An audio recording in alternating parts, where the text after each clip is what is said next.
პასუხებისთვის ის გვერდებოდა ქუთაისიდან და ჩვენ ძალიან სასიამოვნო თემით ვბრუნდებით ოქროს გლობუსის სასიამოვნო თემას ვბრუნდებით ოქროს გლობუსის ნომინანტთა ხუთეულში ზაზა ურუშაძის მანდარინები მოხვდა. ფილმის საუკეთესო უცხოენოვანი ფილმის ნომინაციაზე ესტონურმა მხარემ წარადგინა.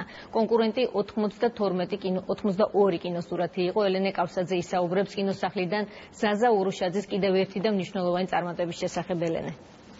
ზაზა ურუშაძე არის პირველი ქართველი რეჟისორი, რომლის ნამუშევარის ოქროს გლობუსის ნომინანტთა შორის მოხვდა. სულ 83 კინოსურათი იბრძოდა ამ ნომინაციაში. მოსახვედრად ხუთეულში კი ზაზა ურუშაძის მანდარინებთან ერთად შვედეთის, პოლონეთის, ისრაელისა და რუსეთის ფილმები შევიდა. მანდარინების მთავარ კონკურენტად სახელდება პოლონური იდა და რუსული ლევიათანი. რაც ეხება თავად ფილმ მანდარინებს, მისი დაფინანსების ძირითადი ნაწილი ესტონურმა მხარემ გაიღო, თუმცა აუცილებლად უნდა აღინიშნოს საქართველოს ეროვნული კინოცენტრისა და ევრიმაჟის ფინანსური მხარდაჭერაც. ახლა ჩვენს გვერდით იმყოფება ფილმის რეჟისორი ზაზა ურუშაძე, რომელსაც პირველ რიგში ვილოცავთ ამ წარმატებას. ბატონო ზაზა, რამდენად ელოდით ამ წარმატებას? ოქროს გლობუსში ნომინაციას უკვე არის ერთგვარი გენერალური რეპეტიცია ოსკარზე მოსახვედრად. არც ნაკლებია ოქროს გლობუსს. სულ არ ველოდი მეთქი ვერ ვიტყვი რა, იმიტომ რომ მაინც იყო რაღაცა წინასწარი გამოკითხვები, პროგნოზები და ხშირად სახელდებოდით რაღაც ფილმებში და ამის წინ კიდე იყო საერთაშორისო პრესის აკადემიის ჯილდოზე, გავედით იქ 10 ნომინანტში, მაგრამ ხუთეულში თუ გავიდოდით, ნამდვილად არ მეკონა და ძალიან მაგარი ამბავია და ვილოცებ ჩემ ჯგუფს, არაჩვეულებრივ ჯგუფს, რომელმაც იმუშავა ამ ფილმზე.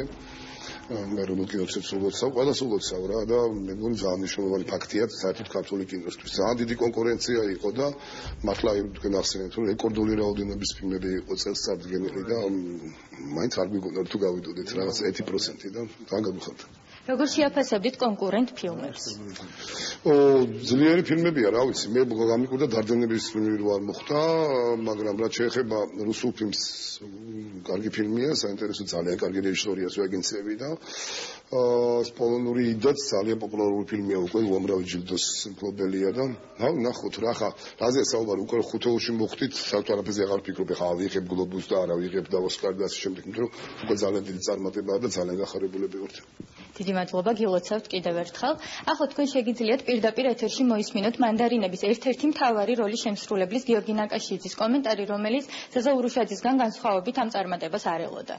ძალიან ისეთ მოულოდნელი იყო იმდენად, რამდენადაც ძალიან საყოფაცხოვრებელ სიტუაციაში ვიყავი, რაღაც რემონტია ბებიასახში და რაღაცა ხელოსნებს ვესაუბრებოდი რაღაცა და ამ დროს დამირეკეს და შემატყობინეს და სიცილი ამიტყდა, რომ სამყარო რაღაც ისეთ მოულოდნელობები დაარისავსა და ალბათ ამიტომაც არის ძალიან საინტერესო რა.